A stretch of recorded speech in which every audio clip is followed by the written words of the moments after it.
채무자 아닌 금융사의 도덕적 해이를 막아야 한다. 재윤경 칼럼. 지난 7월 19일 정부는 사회관계장관 회의를 열어 취약계층 지원을 위한 범사회부처 협업 전략을 발표했다. 인구 소득 등 데이터를 연계하고 범부처 정책 협력을 통해 취약계층 발굴의 사각지대를 해소하겠다는 취지이다. 지난해 8월에 발생했던 비극적인 수원 세모녀 사건을 방지할 수 있다고 기대한다.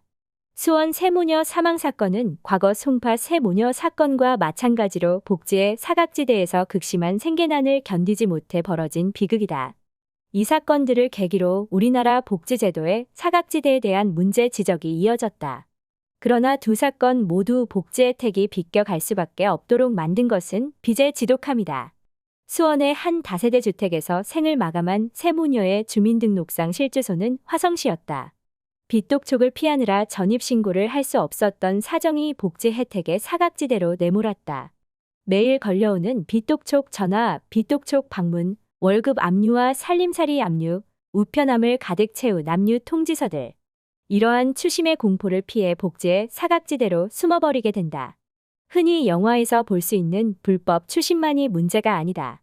채권자들이 할 수 있는 모든 채권 회수 절차들은 빚돌 여막기조차 막혀버린 다중채무자들에게는 공포일 수밖에 없다. 우리나라의 자살률이 20여 년간 OECD 회원국 중 1위라는 불명예를 유지하는 원인으로 빚의 위력을 빼놓고 이야기할 수 없다. 소득이 낮은 사람들에게도 돈을 빌려줘야 한다며 사금융을 제도화해 빚내기 쉬운 환경으로 만들었다. 정작 저소득층은 빌린 돈을 갚을 여력이 없다. 이렇게 빚을 갚지 못한 사람들에 대해 부채 상환을 회피하는 도덕적 해이가 아닌가 하는 불편한 시선이 덮친다.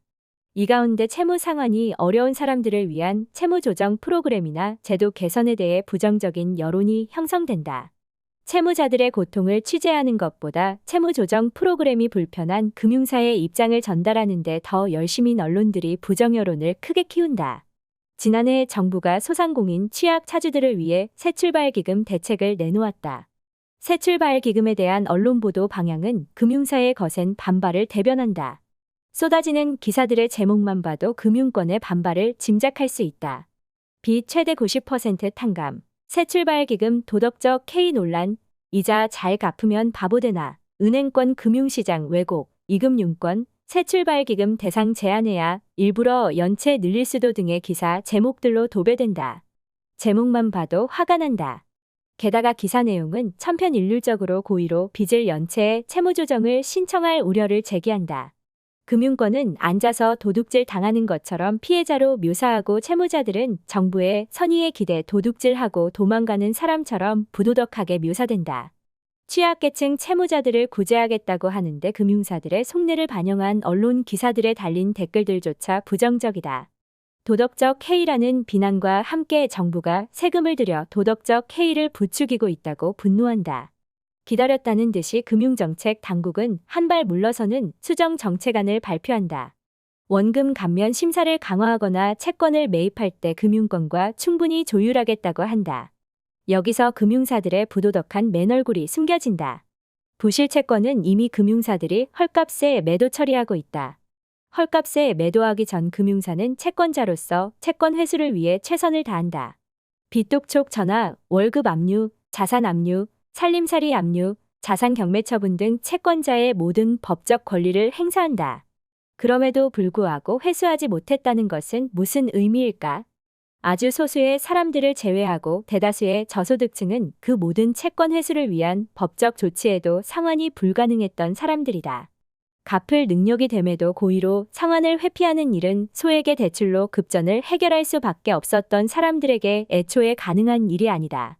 그렇다면 남는 질문은 왜 감당하지 못할 돈을 빌리게 되었는가이다.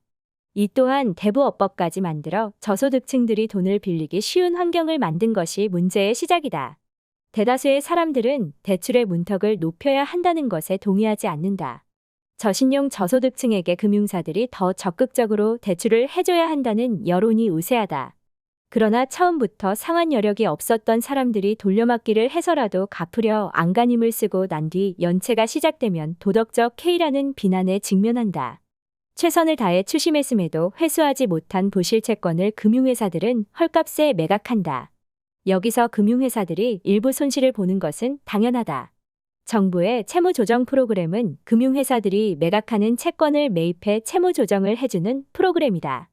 채무조정이라고 하지만 사실상 채권 추심회사들에게 추심 위탁을 하기 때문에 채무자 입장에서는 채무조정보다는 추심 압박에 가깝다. 이렇게 채무조정이라는 이름으로 추심을 하고 나면 초과 회수이익이 발생한다. 이 회수이익을 어떻게 쓰느냐를 결정하는 데 금융사들의 여론전이 영향을 미친다. 금융사의 반발을 중개하며 언론이 쏟아내는 부정 여론을 달래기 위해서라도 정부는 결국 채무조정 프로그램을 통한 이익을 금융사에게 나눠주게 된다. 박근혜 정부에서도 현 정부의 새출발 기금과 같은 국민행복기금을 운영했다. 2013년에 주식회사 형태로 출발한 국민행복기금은 박근혜 정부의 핵심 공약으로 300만 명이 넘는 신용유의자를 구제하겠다고 약속했다. 그러나 국민행복기금은 금융사들의 부실채권을 평균 5.5%에 매입해 추심을 한 뒤 금융사에게 2016년, 2018년 두 차례에 걸쳐 4,500억 이상의 배당금을 안겨주었다. 사실상의 금융사행 복기금이었던 셈이다. 이를 바로잡은 것은 문재인 정부였다. 주식회사 국민행복기금의 현금 흐름이 좋은 채권 일부를 캠코로 매각해 배당을 중단하고 채무조정을 통해 초과 회수된 이익을 서민금융 재원으로 활용하게 된 것이다. 금융사들이 부실채권을 헐값에 매각하는 것은 금융사의 일상적인 부실채권 처리 관행이며 그에 따른 손실은 금융사의 몫이다. 따라서 정부의 채무조정 프로그램으로 초과 회수된 이익을 금융사에게 배당하는 것은 시장 원리에도 맞지 않는다. 바로 이를 바로잡은 것이다. 그러나 현 정부의 새출발기금은 다시 과거로 회귀했다. 시작부터 금융회사의 백기를 들고 금융회사의 손실을 대신 끌어안는 프로그램이 되었다. 정부의 새출발기금에 관한 운영계획서는 금융회사의 손실을 정부가 전부 보전해 준다는 것을 전제하고 있다. 결국 박근혜 정부의 국민행복기금과 현 정부의 새출발기금은 겉으로는 취약차주들을 위한 채무조정 프로그램이라고 하지만 사실상 금융사들이 회수하지 못한 부실채권을 대신 추심해주고 이익을 보전해주는 프로그램이다. 채무자의 도덕적 해이가 아니라 금융사의 도덕적 해이가 극에 달하도록 설계된 프로그램이다. 언론은 채무자만 나무라고 정부는 손실을 보전해주는 금융환경에서 금융사들은 채무자 보호와 부실 관리의 책임에 대해 무심하다. 그러나 선진국은 전혀 다르다.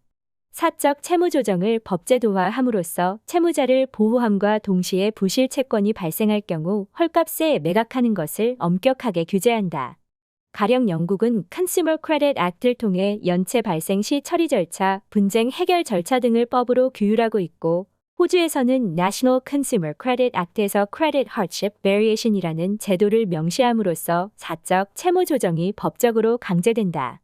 Credit Hardship Variation이란 빚이 지나치게 많아 갚을 수 없는 경우 채무자가 금융사에 Hardship Variation이라는 문서를 제출할 수 있다. 채무자가 이러한 문서를 제출할 경우 채권자는 반드시 채무자의 상태를 살펴 상환 기간을 유예하거나 상환 금액을 조정해 주는 등의 조치를 취해야 한다. 이를 제대로 이행하지 않을 경우 감독기관은 면허 취소, 벌금 등의 처분을 할 수 있다. 금융권에게 강한 책임을 부과하는 선진국들과 비교할 때 대한민국은 금융사들의 천국이나 다름없지 않을까.